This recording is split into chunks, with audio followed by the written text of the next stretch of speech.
If you're preparing for a job interview related to banking finance laws, then make sure you revise the basic principles related to Contracts Act, Specific Relief Act, the Negotiable Instrument Act, and the concepts of debt and charges under the Companies Act. In addition, some of the basic regulatory frameworks you should be aware of include the RBI Act as well as the Banking Finance Act. You should have a clear understanding of what FEMA comprises of, and if we had FERA, then why did we require to have FEMA separately? And also make sure you go through the SEBI guidelines on financial market. On the banking litigation side, you should have a thorough understanding of IBC principles, specifically related to the CIRP process, the role of NCLT, and other key provisions related to insolvency resolution. Understand the drafting and reviewing of important finance-related documents such as loan agreement, term sheets, guarantees, and other security documents. Having a good understanding of different types of finances such as structured finance, project finance, and corporate finance will definitely add more value to your interview. Also, if you're joining somebody who practices banking in the litigation side, then don't forget to revise the SARFAESI Act and stay updated with the emerging trends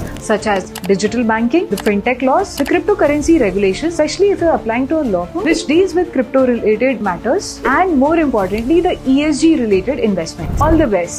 Don't forget to share this with your friends who might need this.